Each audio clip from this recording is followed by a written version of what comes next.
Shri Advaita Gadadhara Shivasari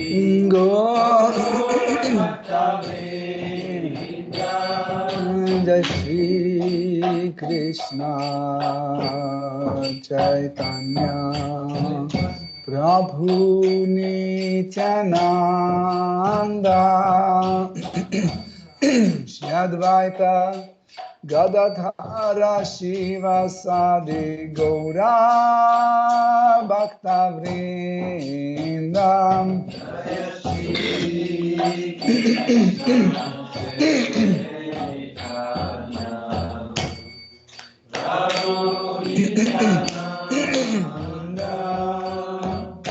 Shri Advaita Gadadhara Shivasadi Gaura Bhakta Vrinda Hare Krishna Hare Krishna Krishna Krishna Hare Hare Hare Rama Hare Rama Rama Rama Hare Hare Hare Krishna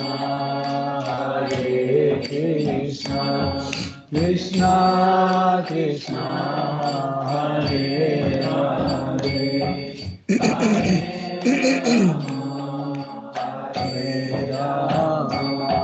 Rama Rama Hare Hare Hare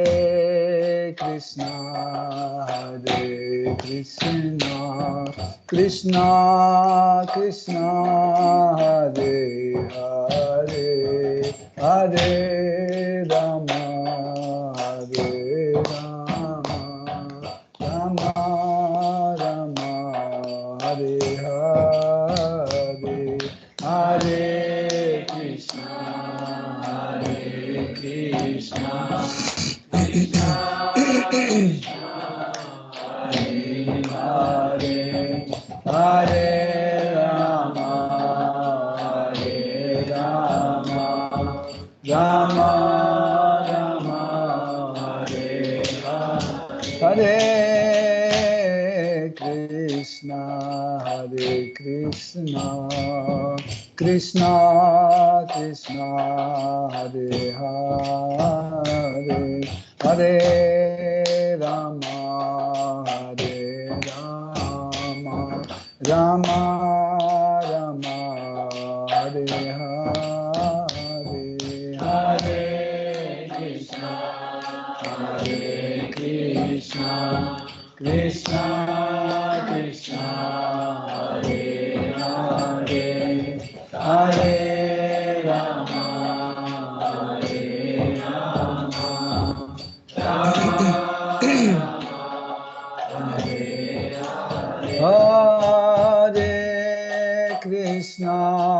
Hare Krishna Krishna Krishna Hare Hare Hare Rama Rama Rama Hare Hare Hare Krishna Krishna Krishna Hare Hare Hare Rama Rama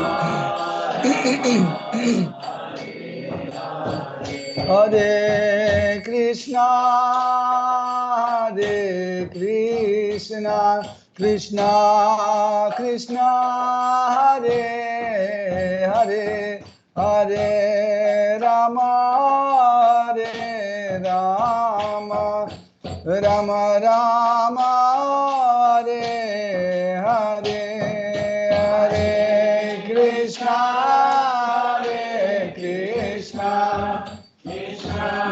Krishna Hare Hare Hare Rama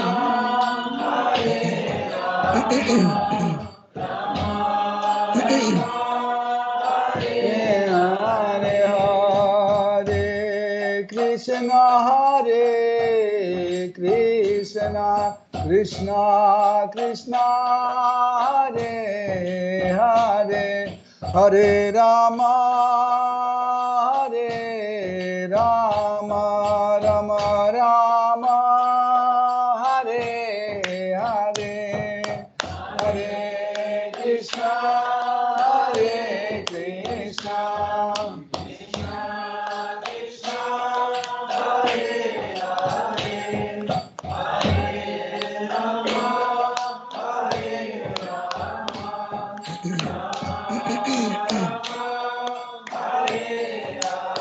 Jaya Radha Madhava Kunja Bihari Jaya Radha Madhava Kunja Bihari Jaya Radha Madhava Kunja Bihari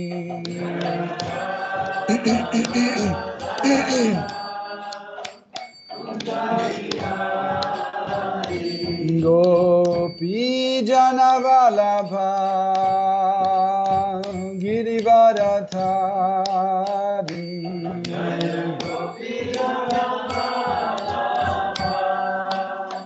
Girivaradhari Yashodanandana Raja Janaranjana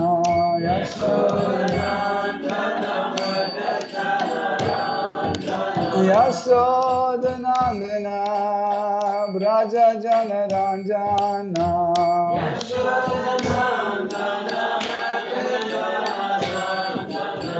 Jamuna Thira Vanachari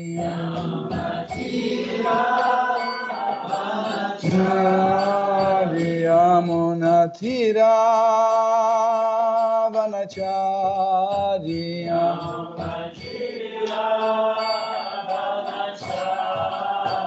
Jaya Radha Madhava Kunja Bihari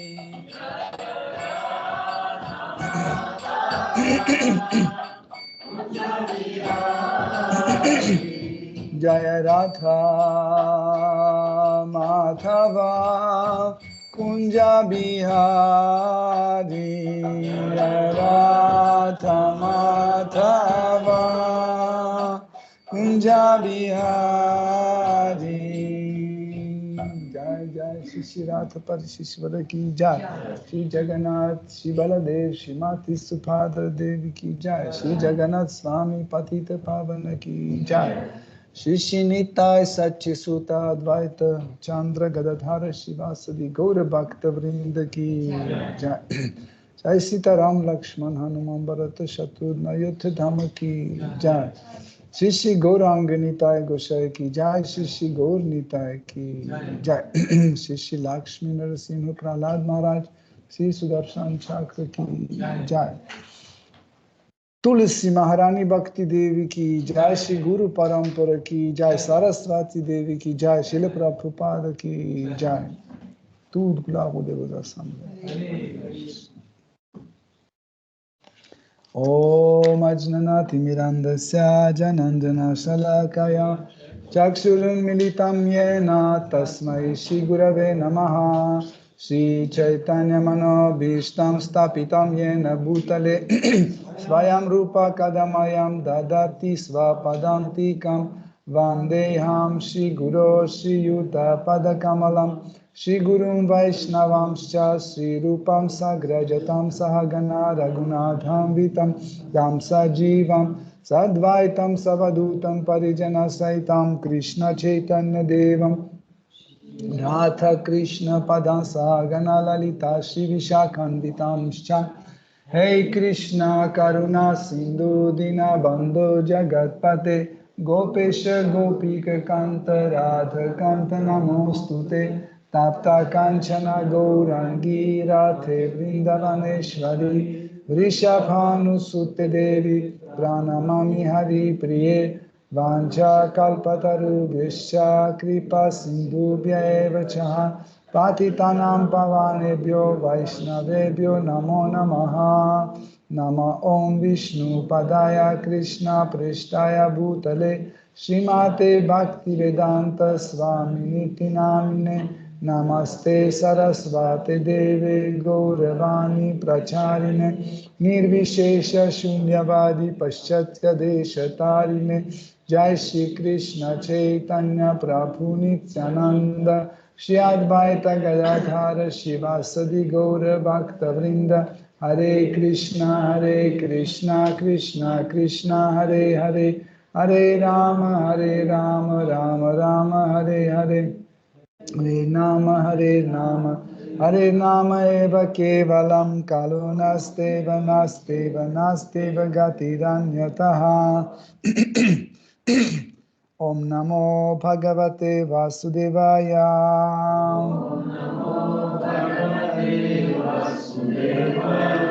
Om Namo Bhagavate Vasudevaya.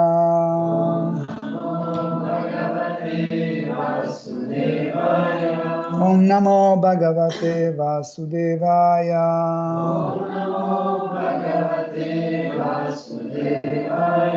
Om Namo Bhagavate Vasudevaya.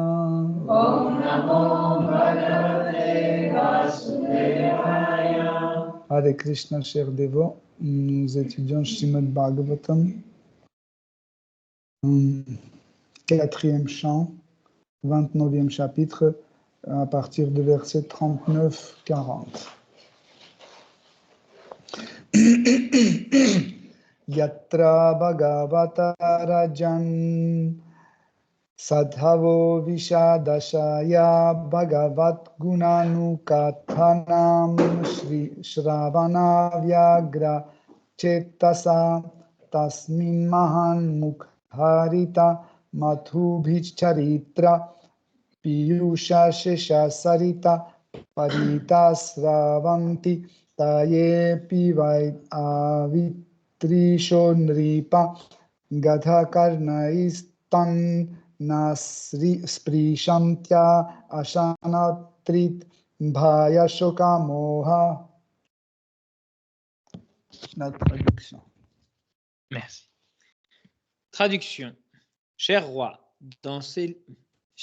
c'est dans les lieux où vivent de purs bhaktas qui, fidèles au principe de la dévotion, chantent et écoutent avec ferveur et avec une conscience pure les gloires du Seigneur, que l'on peut avoir la chance d'entendre cet incessant flot de nectar, en tout point semblable aux vagues d'un fleuve. Alors seulement pourra-t-on oublier les contingences de la vie, à savoir la faim et la soif, et s'immuniser contre toute forme de crainte, d'affliction et d'illusion. Teneur porté par Srila Prabhupada. Il est possible de cultiver la conscience de Krishna là où de grands bhaktas vivent ensemble et sont constamment occupés à écouter et à chanter les gloires du Seigneur.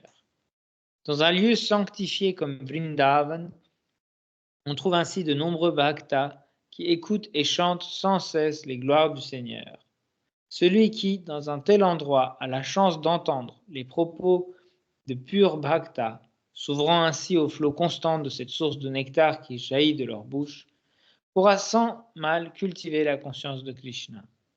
Écoutant de façon ininterrompue les gloires du Seigneur, il s'élèvera assurément au-delà de la conception corporelle de l'existence.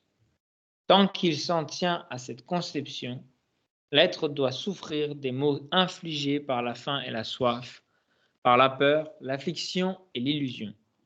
Mais lorsqu'il écoute et chante les gloires du Seigneur, il transcende alors toute conception fondée sur le corps. Merci. Nous continuons à écouter les instructions de Sri Narada Muni, un gourou d'une haute classe, un gourou appelé Jagat Guru, un gourou qui peut donner les enseignements sur le niveau de l'univers entier. Et ce qui est important, comme c'était dit dans les versets précédents, la prédication d'un gourou de ce genre-là contient une très grande force spirituelle. Juste répéter ce qui est écrit dans les livres sacrés, ce n'est pas suffisant. Il faut que la personne même qui raconte Srimad Bhagavatam ou un autre livre sacré, il faut qu'il a une certaine pureté, pureté dans ses pensées, une pureté dans ses actes et une pureté dans son corps. Okay? Donc, cette pureté, en fait, amène une force à ses paroles. Pour ça, Narada Muni dit dans ce verset que les gens qui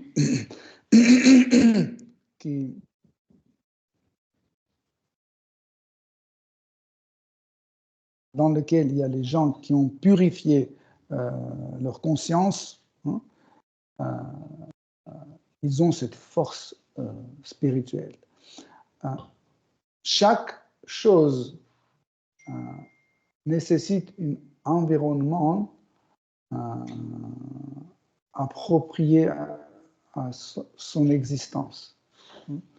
Par exemple, si je mets un clou dans un endroit humide, son existence sera raccourcie. Pourquoi? Parce que ce clou va rapidement rouiller et va disparaître. Tandis que si je mets ce clou dans une boîte sèche, protégée de l'humidité, etc., c'est un environnement plus favorable pour qu'il puisse avoir une vie plus longue. Donc, pareil, celui qui a décidé de mener une vie spirituelle, il doit absolument tenir compte le bon environnement ou un bon contexte pour sa vie spirituelle.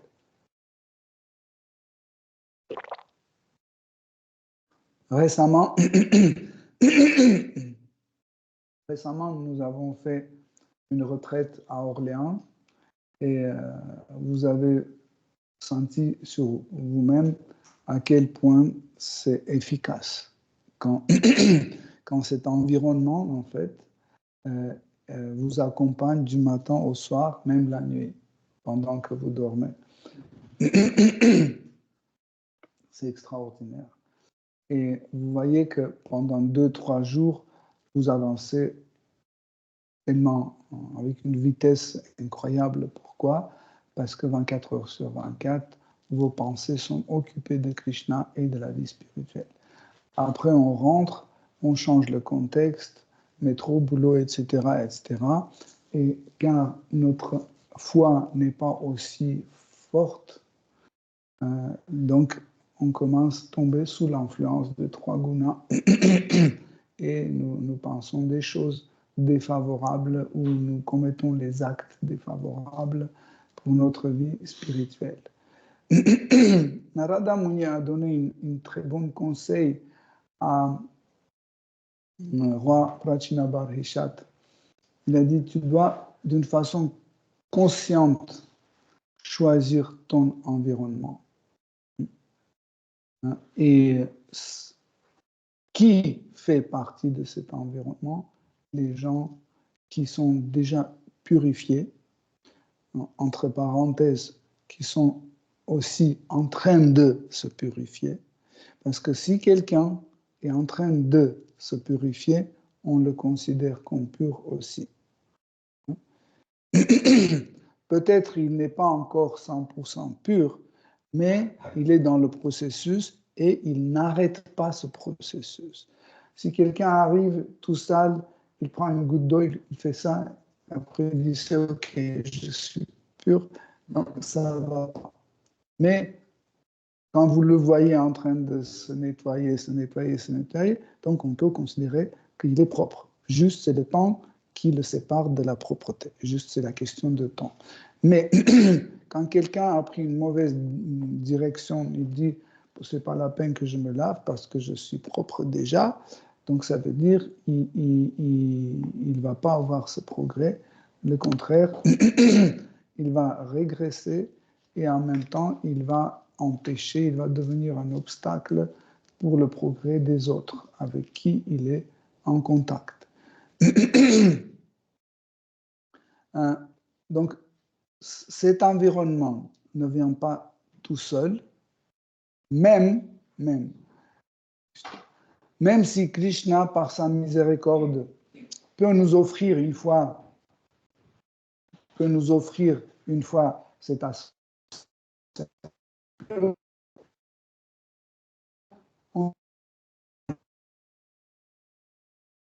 Des fois, Krishna nous offre ce sangha, cette association, on arrive, oh, c'est très cool, c'est puis, bon, je vais aller la semaine prochaine, etc. Nous risquons de perdre cette association parce que les 3 gunas peuvent nous récupérer assez facilement. Surtout Sattva Guna. Nous pensons que Sattva Guna est inoffensif. Hein. Il n'y a pas de problème avec Sattva Guna, mais Sattva Guna peut nous récupérer assez facilement. Pourquoi? Parce que nous pouvons penser que Sattva Guna, c'est une alternative. C'est une alternative à Bhakti, au service dévotionnel. Nous pouvons penser ça, et ça, c'est une forme d'illusion. Hein. Et comme 2 autres gunas, Sattva Guna aussi peut nous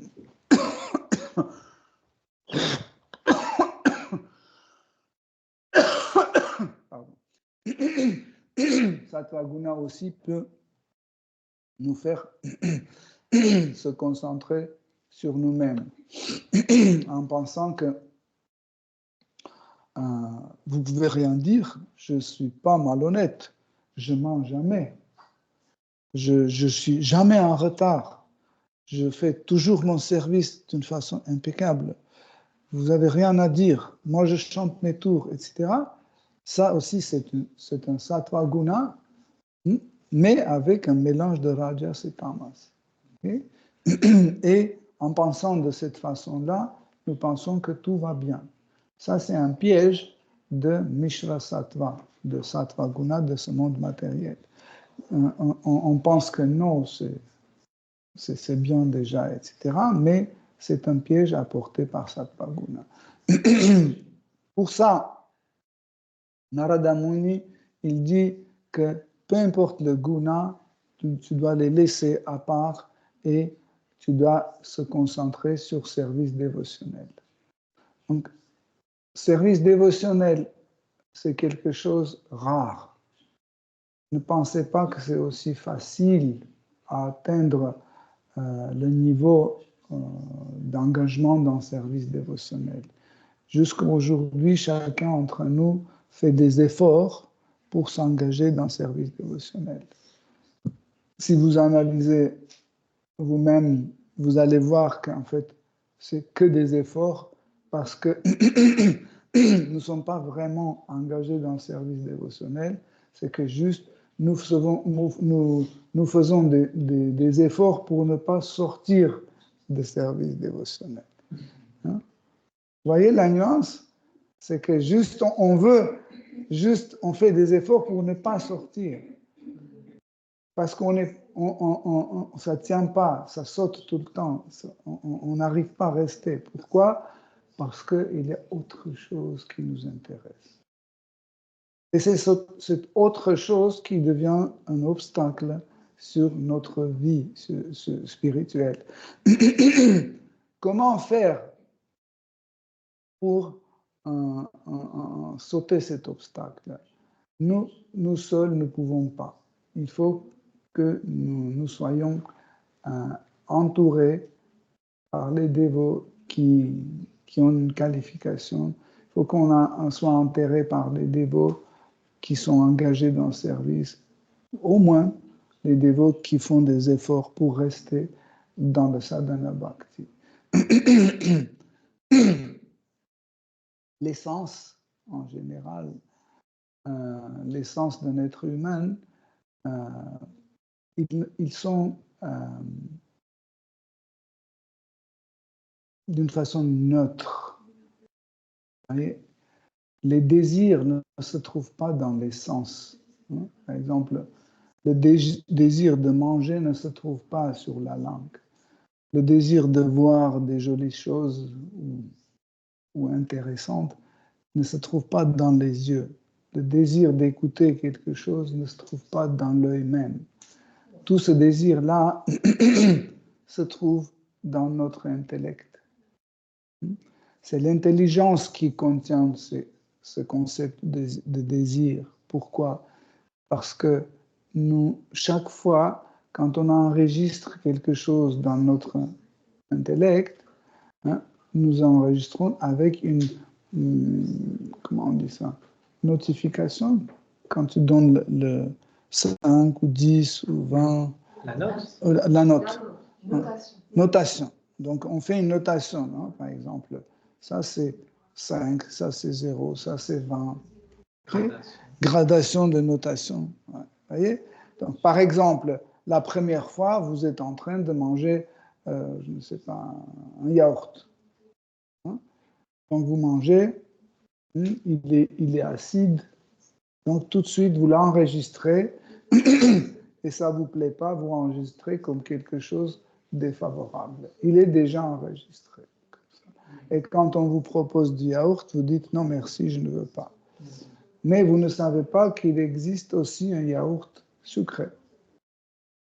Et par hasard, quand il n'y a pas d'autre chose à manger, vous goûtez ce yaourt, il dit oh, finalement, le yaourt existe aussi en version sucrée. Donc, vous faites un nouvel enregistrement. Évaluation. Oui, évaluation. Vous donnez une évaluation à chaque chose. C'est important à comprendre cette chose. Rien n'est pas enregistré dans notre intellect sans cette évaluation. Absolument, chaque chose qu'on enregistre dans notre intellect, absolument est donnée avec une certaine valeur. Okay? Et plus haut que notre intellect se trouve notre faux ego. Et en fait, le faux ego a un concept général, c'est que je suis le centre de ce monde, tout existe pour moi. Ce yoga lyrique existe pour moi, les fleurs sont pour moi, les pommes sont pour moi, la chaleur est pour moi, vous êtes venus pour moi. En fait, tout ce qui existe, c'est pour moi. Okay? Et en fait, cette idée est la base de cette formule de désir de gratifier les sens. Parce que nous, on ne veut pas gratifier les sens des autres. C'est rare quand tu trouves quelqu'un qui cherche à gratifier les sens des autres. Toujours, c'est moi. Même certaines personnes qui veulent gratifier les sens des autres, en se trouvant sous l'influence de Sattva Guna, ils veulent satisfaire les sens des autres, parce que c'est les autres. Gratifier en retour. Non, c'est les autres qui font la partie de eux-mêmes. Hein. Par exemple, ils peuvent donner leur dernière nourriture à ses enfants, ok? Et les enfants sont satisfaits, leur sens est satisfait, et comme ça, la maman ou le père se sent satisfait et content. Pourquoi? Parce que c'est ses enfants. Donc, c'est un peu difficile à comprendre que toutes les mauvaises idées viennent de l'idée de possession de quelque chose. Dans Srimad Bhagavatam, dans l'histoire de Vamanadev, la femme de Vamanadev dit à Shivamana, la femme de Bali Maharaj, Vindhyavali, elle dit à Vamanadev, elle dit que les êtres vivants dans ce monde matériel pensent qu'ils peuvent posséder quelque chose. Et de ça vient l'idée, c'est qu'ils peuvent offrir quelque chose ou recevoir comme un cadeau. En fait, ça, elle disait en analysant les actes de son mari. Parce que son mari a dit, oui, je peux t'offrir trois pas de terre, je peux t'offrir. Elle dit, comment tu peux offrir si cette terre ne t'appartient pas?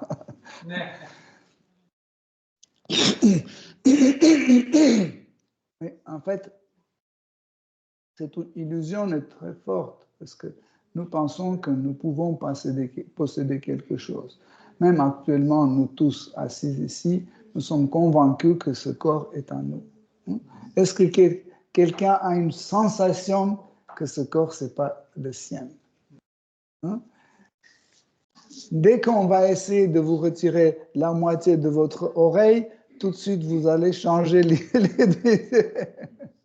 par exemple, couper et prendre une partie de votre oreille, que ça chic.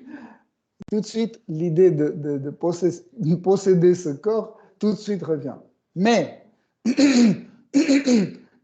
heureusement, nous sommes conscients que ce corps n'est pas le nôtre. Nous sommes conscients. Mais au niveau de ego, au niveau de la perception de soi, quand même, nous sommes convaincus que c'est à nous. Vous voyez la différence? Donc,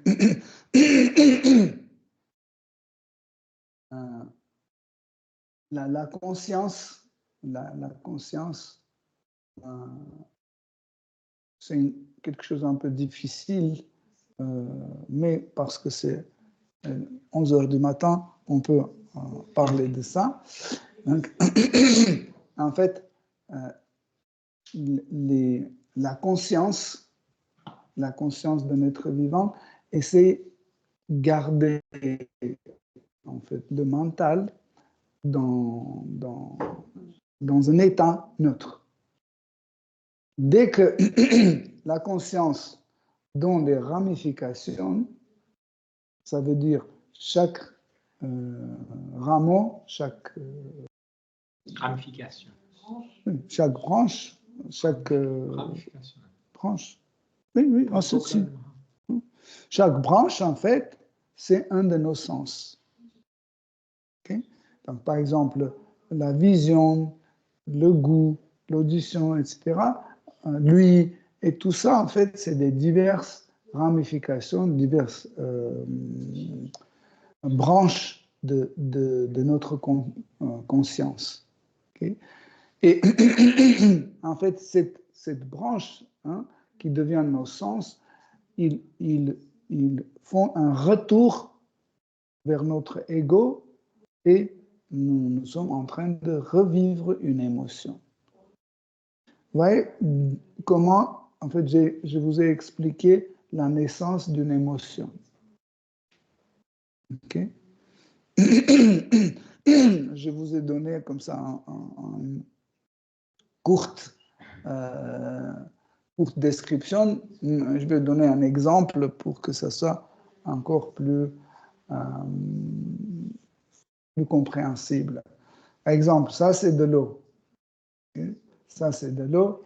Mon œil voit l'eau. Okay? Donc, je suis conscient que c'est de l'eau. La conscience, pour l'instant, ne fait pas revivre quelque chose. Mais après, en fait, cela va monter, en fait, parce que je l'ai vu, c'est sur le niveau de mon œil. Je l'ai vu. Après, le mental le transporte vers mon intellect. L'intellect donne sa valeur et, comme on a dit, que chaque chose est enregistrée avec ses valeurs. Et aussi, il y a un enregistrement contextuels.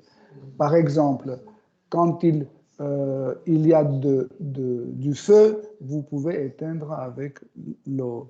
Quand il fait chaud, vous pouvez boire et ça soulage votre soif.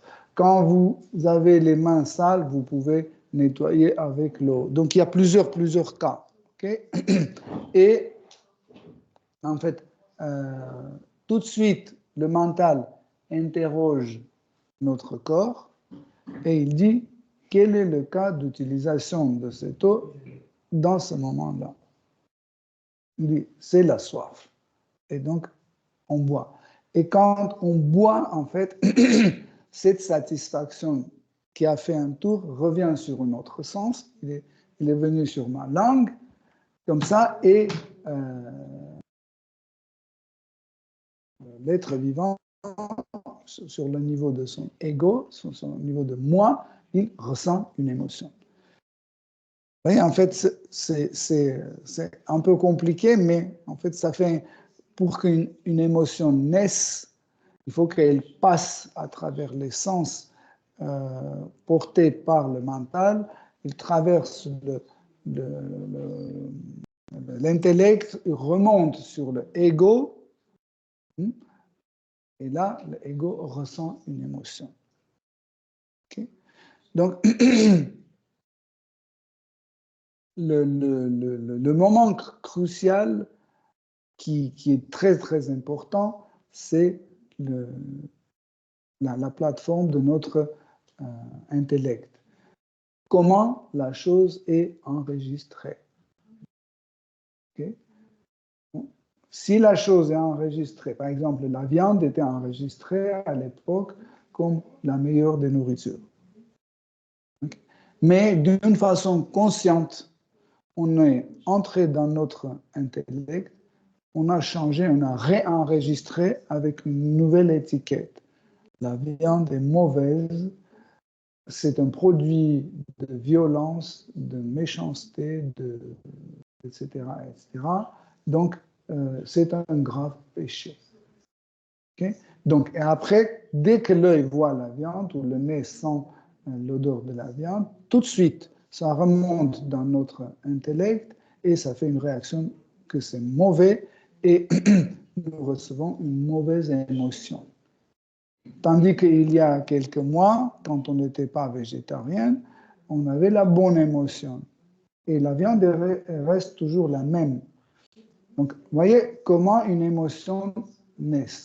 Je vous donne cette structure un peu rapide comme ça pour qu'on comprenne, parce qu'après, quand vous allez étudier les émotions spirituelles, vous allez comprendre qu'en fait, même dans le monde spirituel, le principe est le même. Le principe est le même parce que même dans le monde spirituel, nous avons la conscience, nous avons l'intellect, nous avons le ego, en fait, tout cela existe. Hein? Nous avons un mental, mais ils ne sont pas formatés pour fonctionner dans le monde matériel. Ils sont formatés pour fonctionner dans le monde spirituel. Okay?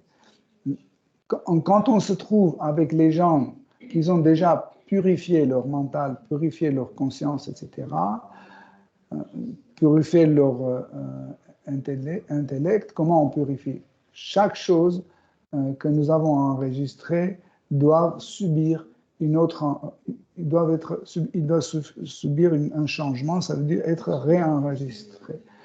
Sachez que si vous avez une seule chose qui est enregistrée dans votre intellect avant la conscience Krishna et qui n'est pas dans le mood de conscience Krishna, cette chose va devenir un obstacle et un jour va devenir une source de chute, de péché ou autre chose. Donc, pendant le sadhana bhakti, le sadhaka, chaque jour, il change, en fait, il réenregistre ces choses. Comme ça, son intelligence devient l'intelligence d'un bhakta. Okay? Chaque fois quand vous êtes en train de faire quelque chose, vous dites non, un bhakta ne peut pas faire comme ça. Par exemple, je sais pas, vous prenez une barquette de chocolat et vous mangez et dites non, bhakta ne mange pas du chocolat. Donc, hop, vous avez réenregistré, encore une fois, ou vous buvez de la bière et dites non, un bhakta ne boit pas de l'alcool. Et vous reversez dans l'évier cet alcool. Donc, c'est un nouvel enregistrement. Voyez. Ça doit toucher tout. Nos relations avec nos parents, avec nos enfants, avec nos frères, avec nos sœurs, avec nos voisins, avec nos collègues de travail, avec la nature, avec l'eau, avec le feu, avec tout, avec la culture, avec la patrie, avec tout. Tout doit être réenregistré d'une nouvelle façon, mais dans la façon de la conscience Krishna. Et ce principe, vous connaissez bien, c'est que tout ce qui est favorable pour service dévotionnel, on garde tel qu'il est. Tout ce qui est défavorable, on rejette ou on change. C'est ça le principe. Comme ça, nous allons arriver à un état purifié, comme Narada Muni explique dans ce verset. Il dit que aussi, quand on se trouve dans un sangha, dans un environnement ou dans une association pareille, les choses comme la faim, la soif, la peur, l'inquiétude et l'illusion, ces choses-là, ils partent. Prenons un exemple extraordinaire, c'est Parikshit Maharaj. Parikshit Maharaj, il était maudit, il savait qu'il va mourir dans une semaine parce qu'un serpent volant devait venir et le mordre. Il était vraiment conscient de Krishna. Il était conscient de Krishna déjà dans le ventre de sa mère, Parikshit Maharaj. Et déjà, il était tout petit, hein, dans le ventre de sa mère, il a vu Krishna là-bas. Dans le ventre de sa mère, il a déjà vu Krishna qui est venu lui protéger. Donc, il est né déjà un pur dévot, Parikshit Maharaj. Et quand il a su que le fils de Brahmana l'a maudit, et dans 7 jours, un serpent qui va le mordre va causer sa mort, il était vraiment tranquille. Tout de suite, il a délégué en fait, son royaume à son fils et il est allé voir le bon environnement, l'association des dévots purs. Et il a posé une question extraordinaire. Il a dit, que doit faire un homme qui doit mourir dans une semaine? Qu'est-ce qu'il doit faire? Vous voyez, c'est extraordinaire. Il savait qu'il faut faire parce qu'il était un dévot, mais il demandait quand même l'opinion des sages et des purs dévots parce que peut-être je sais bien qu'est-ce que je dois faire, mais les purs dévots peuvent y apporter des corrections et des améliorations. Et il est resté pendant 7 jours. Pendant 7 jours, il est resté au bord de Gange sans manger, sans boire, extraordinaire, sans avoir des inquiétudes et de l'illusion. C'est ce que Narada Muni explique dans ce verset. Pourquoi? Pourquoi? Parce qu'il était complètement absorbé par la conscience Krishna, par Krishna Katha. Ces derniers 4-5 versets que nous avons étudiés, il glorifie Krishna Katha, les histoires racontées sur les divertissements de Shri Krishna. Par exemple, le verset que nous avons étudié vendredi dernier a bien montré que, que la personne qui écoute les divertissements transcendantaux de Shri Krishna, c'est comme s'il voit Krishna. Parce que la vision de Krishna ne dépend pas de la présence ou de l'absence de Krishna. Krishna peut être présent, Krishna peut être absent, mais nous pouvons le voir. C'est comme si on compare avec nos inquiétudes. Nos inquiétudes, ils apparaissent sans la cause. Par exemple, une femme arrive et montre ses inquiétudes à son mari, et son mari dit, mais il n'y a rien à s'inquiéter. Il n'y a aucune cause pour l'inquiétude, mais elle s'inquiète. Pourquoi? Parce que l'inquiétude ne dépend pas de présence des objets inquiétants. L'inquiétude, c'est notre état d'esprit. L'inquiétude, c'est notre état d'esprit. Vous voyez? C'est pour ça que nous pouvons voir une personne qui est inquiète pour la même situation et l'autre qui n'est pas inquiet pour la même situation. Vous comprenez?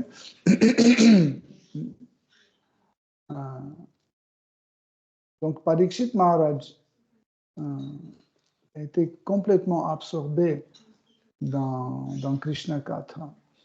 Et pendant qu'il était absorbé dans Krishna Katha, rien ne pouvait perturber son mental et son esprit. Il était complètement absorbé dans la conscience Krishna. Il était assis, il écoutait Shukadeva Goswami et il savait qu'il possède rien du tout dans ce monde. Vous ne pouvez pas aller vous rendre au bord de Gange, rester 7 jours là-bas sans rien et après quitter votre corps et partir si vous avez un sentiment que vous possédez quelque chose. Parce que quand on a cette idée de posséder quelque chose, nous ne pouvons pas appliquer le renoncement. Parce que nous tenons beaucoup aux choses qui nous appartiennent. Ça, c'est une forme grave de l'illusion. Nous pensons que ce corps m'appartient, ce vêtement m'appartient, ces idées m'appartiennent. Par exemple, nous disons quelque chose, par exemple, pendant notre conférence, nous partageons notre réalisation, que nous avons compris quelque chose, et puis 2 jours après, quelqu'un qui a écouté notre conférence, il dit ce que nous avons énoncé. Hein? Ce qu'on a dit, en fait, qu'on a partagé notre réalisation sans dire qu'il a entendu ça de nous. Et nous devions tout de suite jaloux. Il dit, comment il a osé, il a volé mes pensées, il m'a copié, c'est moi qui ai fait. Ou je cuisine quelque chose et puis après, le lendemain, quelqu'un cuisine et dit, voilà, j'ai cuisiné ça. Mais il est copieur, il a copié ma recette de cuisine. Ça veut dire, nous pensons que le savoir nous appartient. C'est nous qui sommes source de savoir. Nous oublions que c'est Krishna qui nous a donné ce savoir. C'est Krishna qui nous a donné cette réalisation. Donc tout appartient à Krishna. Pourquoi nous avons cette attitude de dire que on m'a copié, on m'a volé, etc. Parce que nous pensons que c'est nous qui nous sommes la source des choses, la source de savoir, etc. Mais l'homme qui est convaincu que tout appartient à Shri Krishna, tout est tout est ça, sa propriété, il ne va jamais avoir ni peur ni inquiétude. Comme aujourd'hui, vous ne vous inquiétez pas que la voiture de quelqu'un que vous ne connaissez pas est brûlée. Ne vous inquiétez pas, non? Par exemple, je vous dis qu'avant-hier, dans notre quartier, on a brûlé une voiture. Est-ce que ça vous fait quelque chose? Rien du tout. Parce que vous n'avez pas le sentiment de posséder, de possession. Ça ne vous appartient pas. Mais si je dis, Daniela, tu sais que ton manteau, quelqu'un a mis par terre et il a marché dessus. Mon manteau, c'est mon manteau. Et tout de suite, cette inquiétude, cette colère, etc., va se manifester. La pratique de la conscience Krishna, appelée sadhana bhakti, doit absolument contenir en fait ces efforts de réflexion. Nous, par erreur, nous pensons que sadhana bhakti, c'est juste se lever tôt le matin, chanter 16 tours, lire Srimad Bhagavatam, après se coucher tôt, se lever, chanter Mangala Arati. Oui, ça aussi, c'est partie de notre sadhana bhakti. Mais nous devons réfléchir. Et ces réflexions font partie de notre sadhana bhakti. Pendant ces réflexions, nous devons avoir une distance entre nous, notre vrai moi, et nos sens.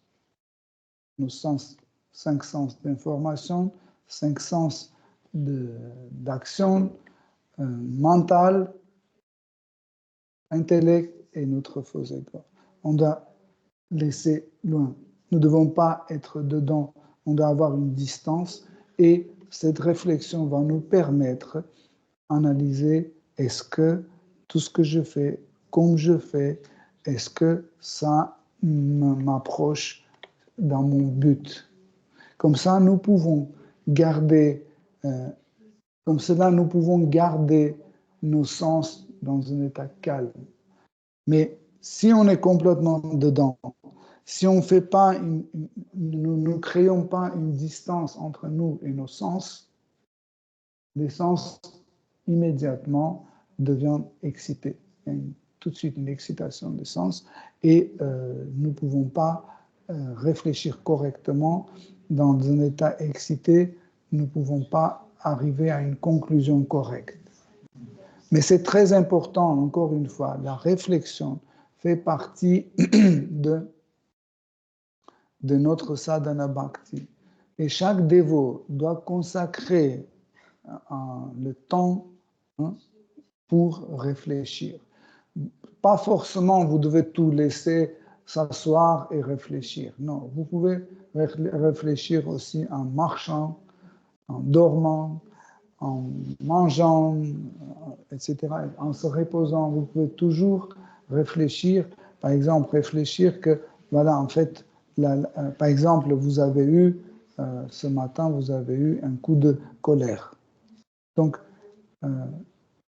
prenez cette situation et commencez à l'analyser comme si ce n'est pas vous qui êtes touché par cet événement. C'est une personne abstraite. Quelqu'un a fait ça, et quelqu'un a entendu ça, et après, il était en colère. Et vous analysez comme si ça ne vous concerne pas. Comme ça, vous allez donner une très bonne analyse à cette chose-là.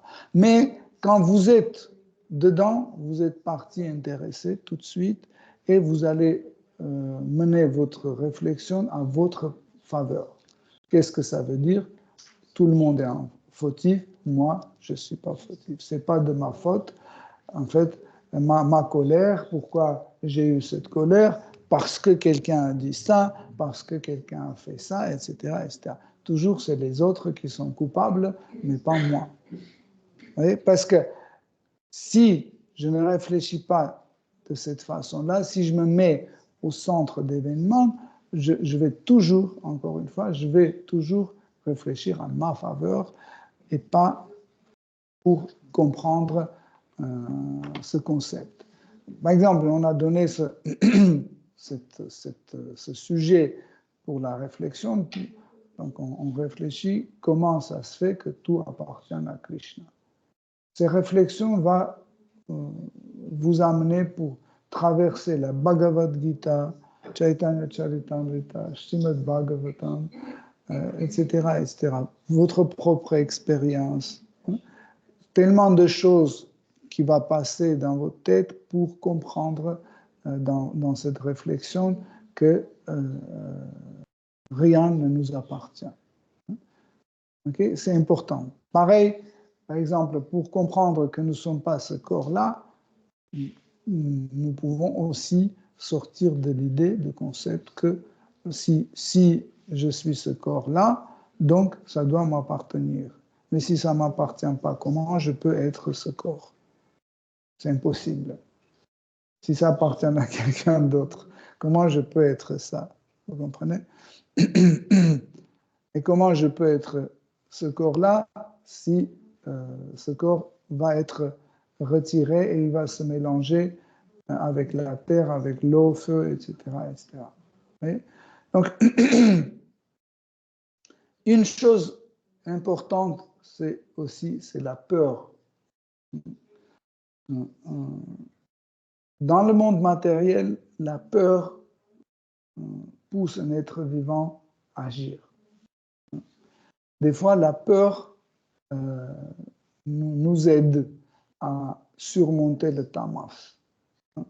Par exemple, vous êtes dans le tamas, allongé sur votre canapé, vous ne voulez pas bouger, etc. Il faut se lever, etc. Mais vous ne voulez pas. Du coup, mais hop, le rideau de votre chambre commence à brûler. Oui? Et tout de suite, ce tamas disparaît. Pourquoi? C'est quoi qui a fait disparaître ce tamas? C'est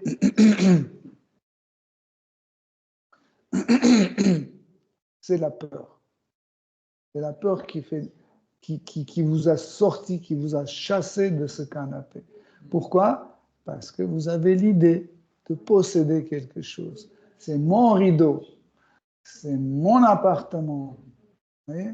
Donc, encore une fois, en fait, cette peur comme source avait ce sentiment de posséder quelque chose.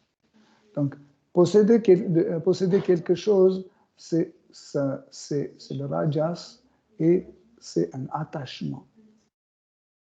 Vous voyez? En fait, cette idée de posséder quelque chose, c'est un attachement.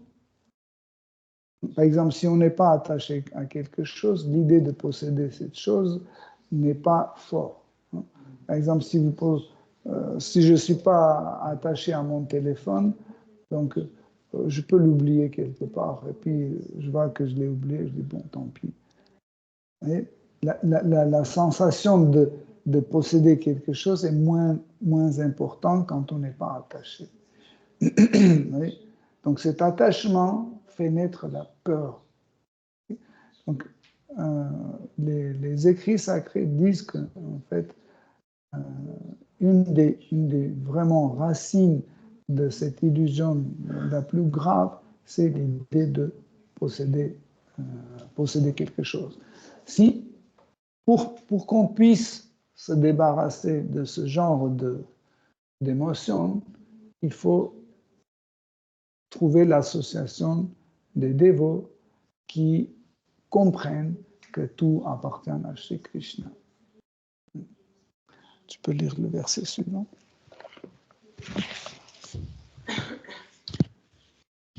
Verset 41. 4, 29, 41.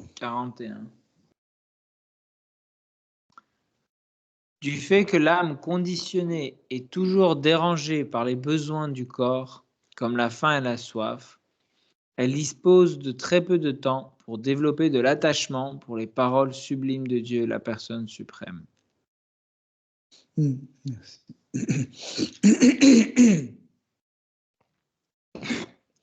Donc,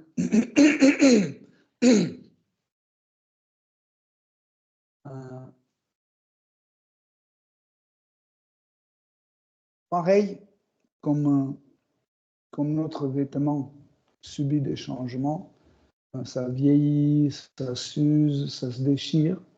Notre corps, qui est aussi un vêtement, il s'use, il vieillit. Et car nous nous identifions avec ce corps, tout ce qui est lié à ce corps nous touche. Comme par exemple, si moi, l'assurance de voiture, ça ne me touche pas. Pourquoi? Parce que je n'ai pas de voiture.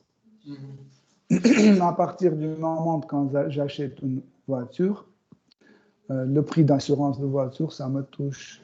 Le prix de parking, ça me touche. Le prix de garagiste, ça me touche. Mais dès que je la vends, tout c'est fini. Vous voyez? Tout cela est fini. Donc, parce que nous sommes attachés à ce corps matériel, corps physique, corps grossier, et ainsi que corps subtil, tout ce qui concerne ce corps nous touche. La soif, la faim, maladie, douleur, attachement, détachement, etc. Tout ce qui est lié avec ce corps nous touche directement. Et qu'est-ce que nous faisons? Nous nous occupons de ce corps du matin au soir. Au moment quand on ouvre nos yeux, le matin, on commence à servir notre corps. Déjà, on dit en premier, il ne faut pas que tu te lèves, tu es fatigué, il faut dormir encore un peu, ce sera dommage de se lever, tu as le droit, tu as mérité, tu as bien travaillé hier. C'est pour qui? C'est pour notre corps. Et si par la force, on peut le lever quand même, on se lève et qu'est-ce qu'on fait? On continue à s'occuper de ce corps. On commence à brosser les dents, on prend la douche, on se coiffe, on s'habille. On s'habille. Pardon. On s'habille. Qu'est-ce qu'on fait? On s'occupe de notre. Après, on va travailler pour nourrir ce corps. On achète des chaises, des nourritures pour notre corps. Tout est autour de notre corps. Et le soir, on dit mon cher corps va dormir, t'as mérité. On le met dans le lit comme ça. C'est-à-dire tout le temps, notre activité est autour de notre corps. Tout le temps. Pourquoi? Parce que nous nous identifions avec ce corps. Mais c'est pas grave. C'est pas grave que nous servons notre corps.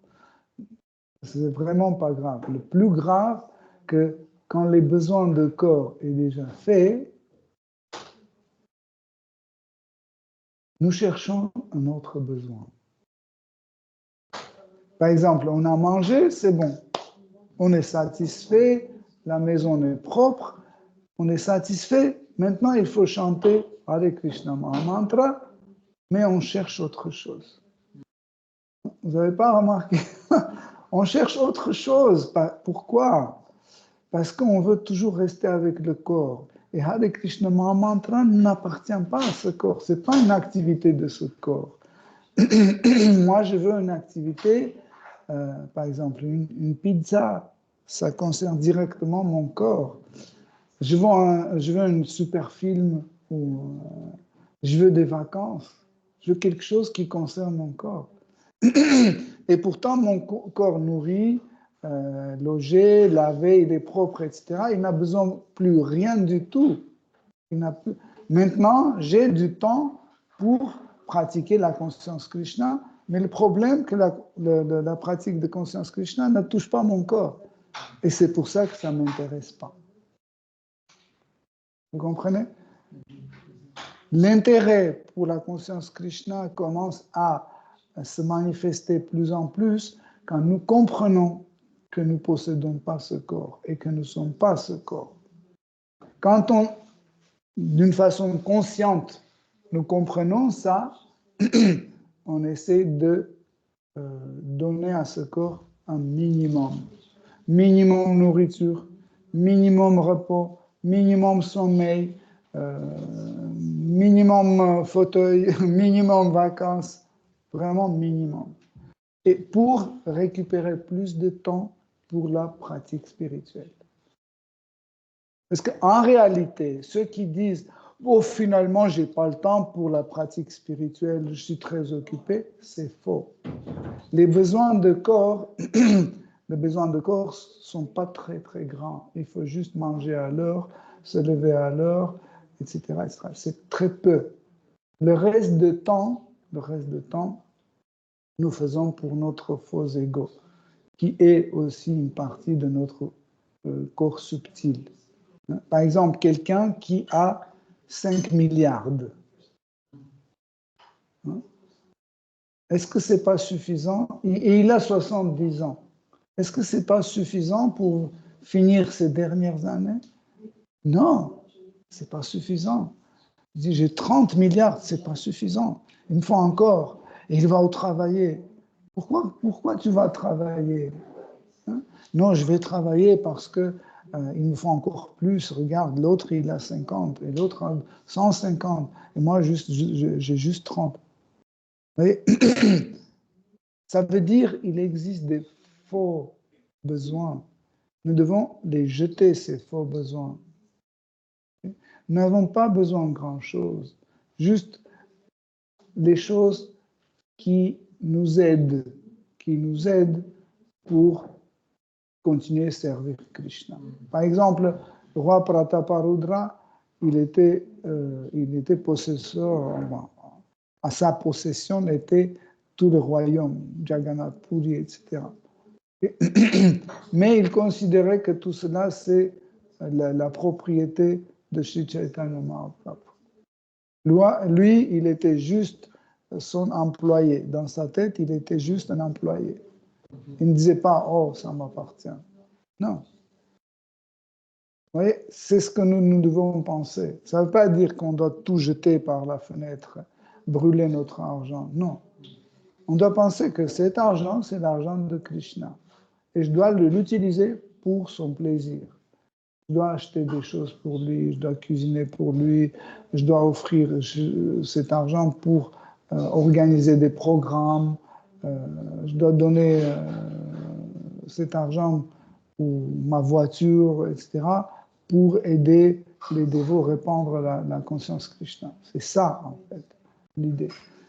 Mais le problème, c'est que nous avons créé des faux besoins et nous suivons ces faux besoins.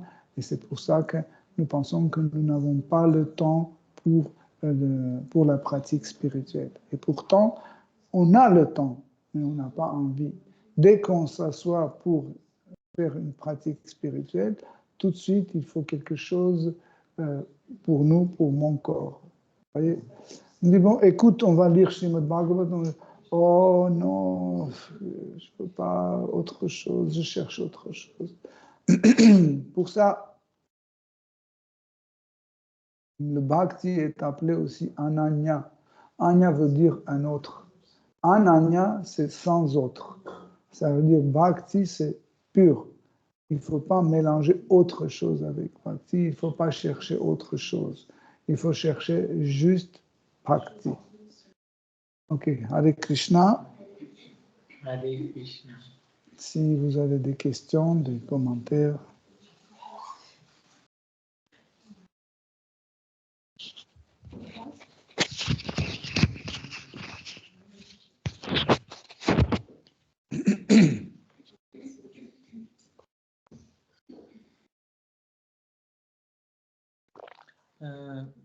Хотел спросить, вы говорили о том, что когда мы испытываем какое-то чувство, то возвращается в разум. On a dit que si on ressent quelque chose, on a un sentiment, tout de suite, ça s'adresse à notre intellect, l'information à notre intellect. То есть, получается, мы адекватно не оцениваем эту вещь, а просто то, как записано, так и чувствуем. Ça veut dire on ne valorise pas tout de suite nous-mêmes, mais on fait une demande à notre intellect. Mhm. Mhm. Je vais vous donner un exemple. Quand j'étais à l'école de Beaux-Arts, il y avait une étudiante, elle faisait la même école de Beaux-Arts avec moi, et on a fini l'école de Beaux-Arts, et je pensais toujours à elle comme une gentille matérialiste. Elle était toujours une gentille matérialiste pour moi, qui aimait bien les habits, les gratifications des sens, gentils comme ça, etc. Et après, quand on est venu vivre en France, il est passé presque 20 ans. Je ne l'ai pas vu pendant 20 ans. Et puis, elle m'a écrit un mail. Comme quoi elle va venir à Paris, elle aimerait bien me rencontrer, etc. J'ai dit, bon, je n'ai pas envie de voir une matérialiste comme ça, même si elle est gentille. Je n'ai pas envie, qu'est-ce qu'on va faire? On va parler, ça va. Qu'est-ce qu'il y a de nouveau? Oui, ça va, ceci a dit ça, ceci a fait... Oh, c'est pas intéressant. Mais à l'intérieur, Krishna m'a dit, oui, quand même, tu l'invites, au moins tu vas lui offrir du prasad. On a dit avec Rassel, là, ok, on va l'inviter, on va offrir du prasad, et puis après, on va parler un peu, et c'est tout après. Et puis, on était tellement étonnés, donc, on a, quand elle a sonné la porte, on a ouvert la porte, on l'a vu avec un kantimala autour de son cou, et elle a dit Hare Krishna.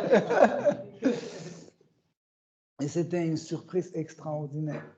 Mais, tu vois, parce que cette personne était enregistrée dans mon mental comme une non-dévote, comme une matérialiste, juste son nom déjà a évoqué quel type d'enregistrement était. C'est qu'elle est matérialiste. Et mes émotions étaient telles. Mais dès que je l'ai vue, dès qu'elle m'a dit Hare Krishna, dès que j'ai vu son kantimala, etc., tout de suite, cet enregistrement a été changé, immédiatement. Donc, maintenant, je sais qu'elle est une bonne dévote, etc.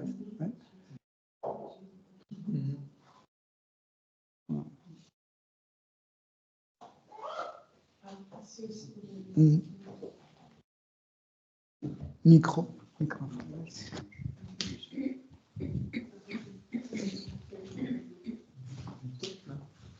D'abord, okay. So my question is, Prabhu, you mentioned about having attachment with things is wrong. Donc, Prabhuji, vous avez mentionné que d'avoir un attachement avec des choses est quelque chose de mauvais. So my question is, if you're attached to a person in a non-materialistic way, then is that also wrong? Si on est attaché à une personne, mais pas d'une manière matérialistique, est-ce que c'est mauvais aussi? When you mean not materialistic way, it's more spiritual way? Or... You can call it spiritual way also. You can call it any other way. Just that whenever someone meets a person, you don't talk about materialistic things. Donc en fait, il dit si on est attaché à cette personne, mais pas d'une manière matérielle, parce que par exemple, dès qu'on la rencontre, on ne parle pas de choses matérielles, mais spirituelles. Est-ce que c'est mauvais cet attachement? For having attachment with a right or reason. Est-ce que c'est bon d'avoir ce genre d'attachement ou c'est mauvais? pour comprendre en fait ce sujet, il faut comprendre qu'est-ce que c'est l'attachement spirituel. Par exemple, si un homme est attaché à sa femme, mais d'une façon spirituelle, cela veut dire qu'il va dire à sa femme, chérie, t'as trop de bijoux. Chérie, t'as trop de vêtements.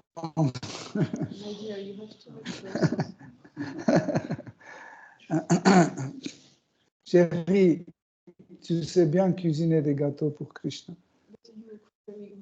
Ça c'est un attachement spirituel. Hein? Donc, l'attachement spirituel se manifeste d'une façon assez précise, c'est que nous faisons tout pour cette personne pour qu'il avance spirituellement.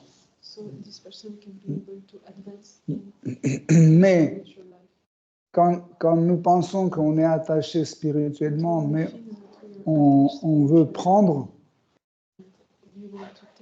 toujours prendre pour nous, prendre pour nous, c'est un attachement matérialiste. Par exemple, si je suis attaché à mon fils, je dois faire tout pour qu'il soit un dévot. Ça, c'est un attachement spirituel. Mais si je suis attaché à mon fils d'une façon matérialiste, je dois penser, il faut que mon fils gagne bien d'argent, il faut qu'il ait un château, et il faut que, je ne sais pas, il a un bon poste, etc. Ça, c'est un attachement matérialiste. Par exemple, nous pouvons être attachés à notre gourou d'une façon matérialiste et d'une façon spirituelle. Quand on est attaché d'une façon matérialiste, on pense toujours, qu'est-ce que je peux prendre de mon gourou? Donnez-moi quelque chose, gourou. Donne. Par exemple, donne-moi tes miséricordes. Donne-moi des miséricordes. Donne. Ça, c'est un attachement matériel, quand on veut quelque chose toujours pour nous. Okay? Mais quand nous sommes attachés à notre gourou d'une façon spirituelle, donc on dit, mon gourou, il aime bien quand ses disciples sont renoncés. Donc, je dois être renoncé. Okay?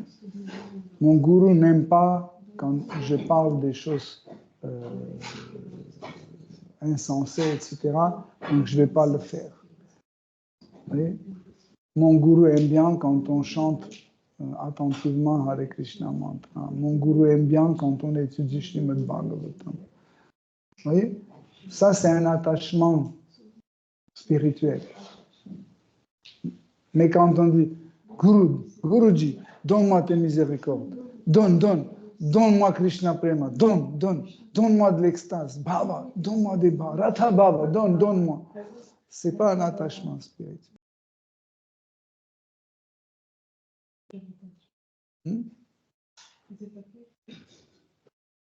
Merci.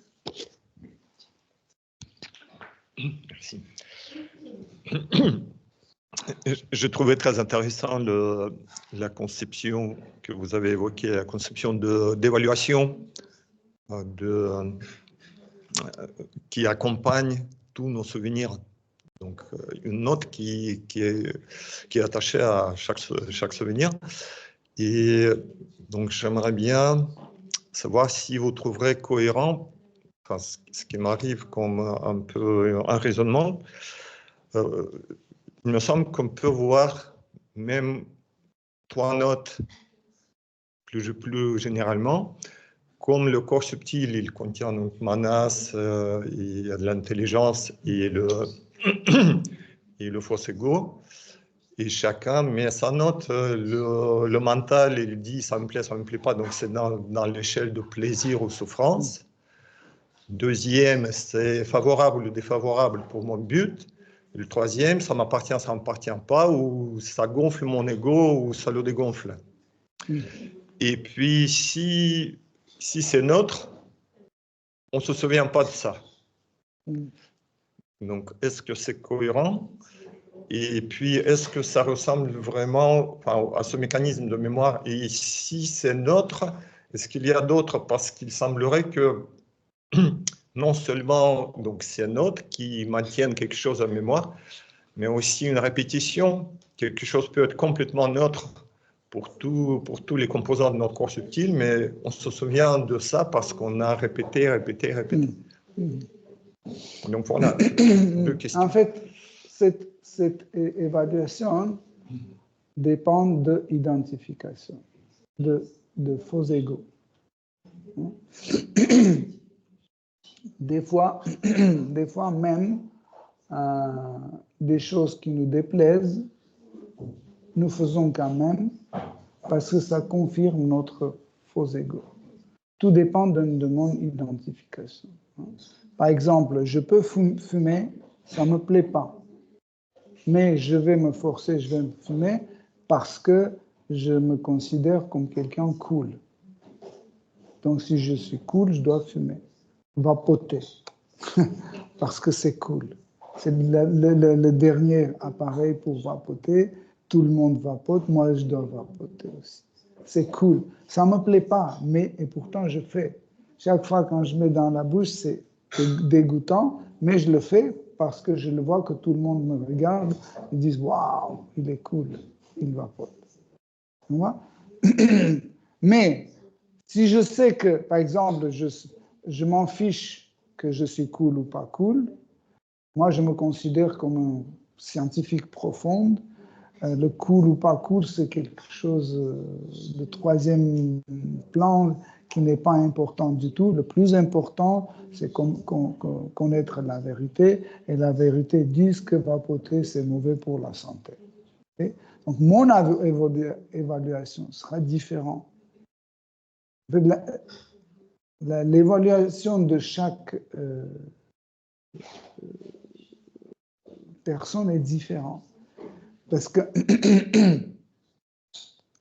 la perception de soi qui crée le faux ego, c'est elle qui filtre des choses. C'est ce faux ego qui filtre, en fait, et qui met certaines choses par évaluation en premier plan, deuxième plan, arrière-plan, etc., etc.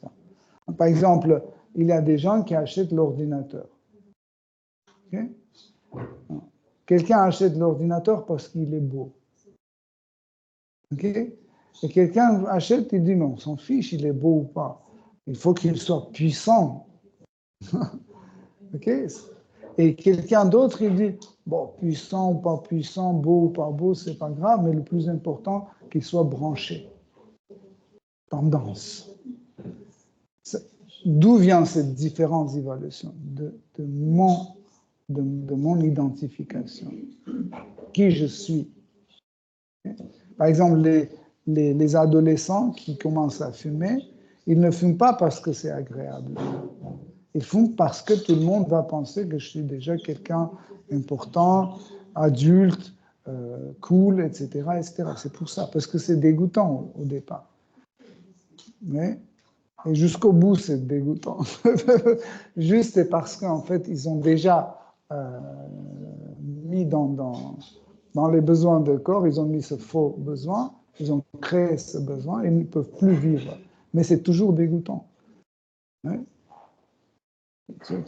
C'est comme ça qu'en fait, il y a l'évolution, selon notre faux ego. Quand on change, on devient complètement indifférent par rapport à telle ou telle chose. C'est le faux ego, en fait, le changement de faux ego. Pour cette raison, quand on vient dans la conscience Krishna, on crée un nouveau faux ego. On dit « je suis un dévot ». Ça aussi une forme de faux ego. Parce que l'âme n'est pas une dévote ou un dévot. L'âme, c'est une âme.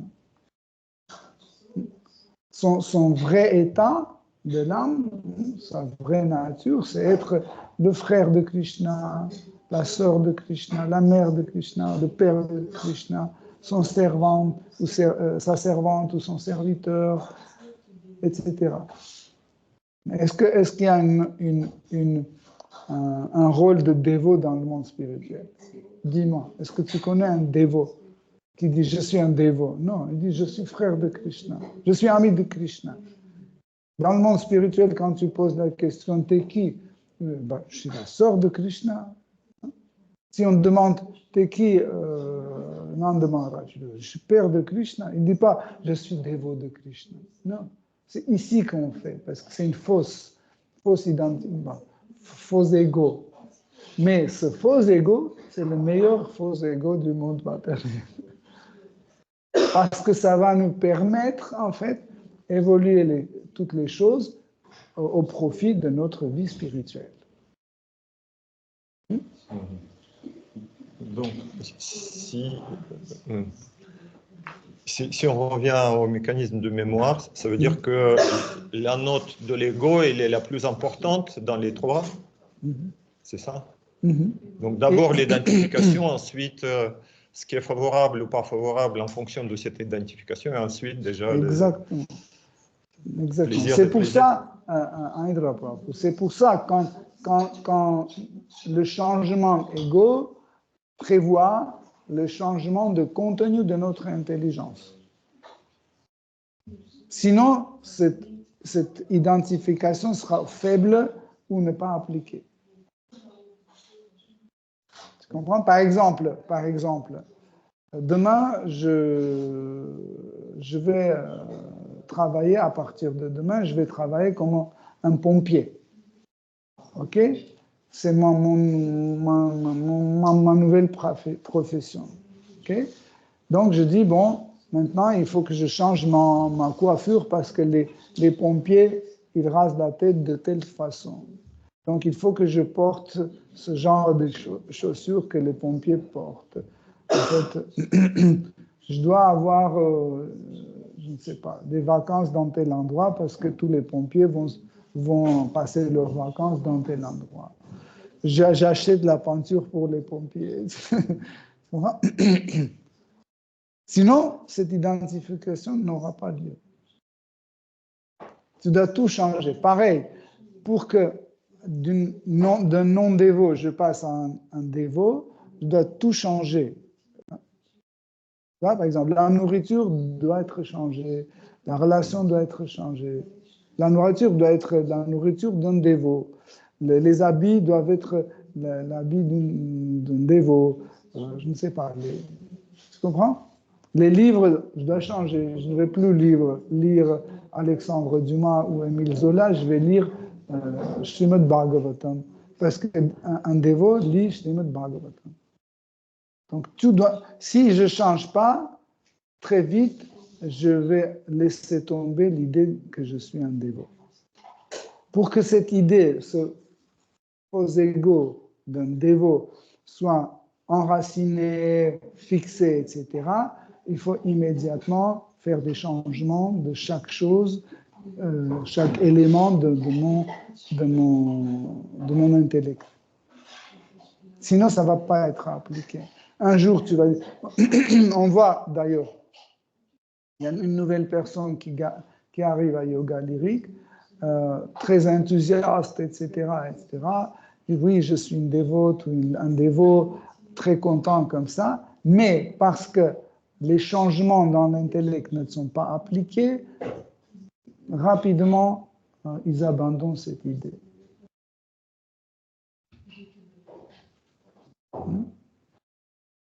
Merci.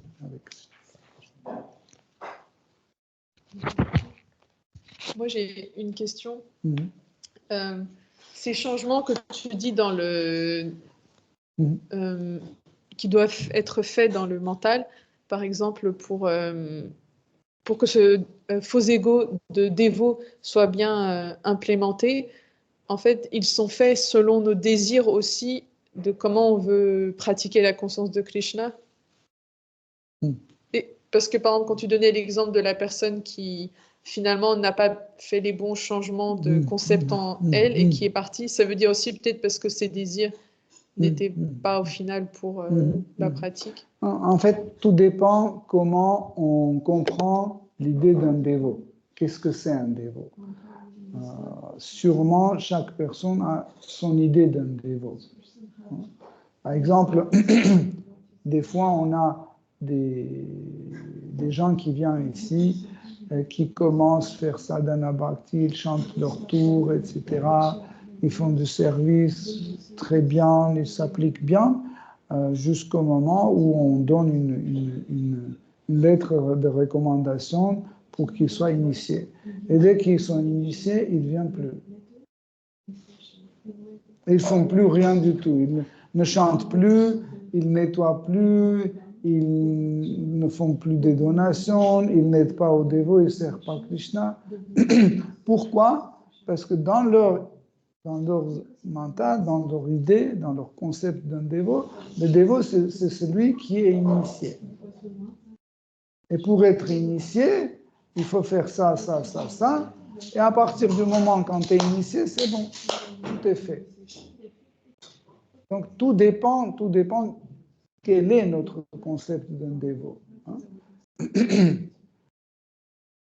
Il y en a qui disent que si tu suis ces 4 principes, tu ne manges pas la viande, tu ne t'intoxiques pas, tu ne joues pas des jeux d'hasard et tu ne fais pas de sexe illicite, donc ça va, tu es un dévot. C'est ça leurs idées d'être un dévot. Pour quelqu'un d'autre, un dévot, c'est celui qui sauve le monde, ou même carrément, il y en a qui pensent que la conscience Krishna, c'est une forme de la psychologie ou d'Ayurveda. Je me souviens, une fois, il y avait une femme qui est venue, dit, c'est ici que vous parlez d'Ayurveda, c'est le cours d'Ayurveda ici. Je dis, mais non, c'est pas les cours d'Ayurveda. Je dis, on étudie la Bhagavad Gita. Elle a dit, oui, justement. J'ai dit, est-ce que vous avez la Bhagavad Gita? Elle dit, oui, on m'a dit que c'est sur Ayurveda. Et ça, je m'intéresse à Ayurveda. Vous voyez? Donc chacun a son idée, qu'est-ce que c'est un dévot, et selon ça, en fait, il fait le choix ou il fait des changements dans sa pratique ou dans sa vie dévotionnelle.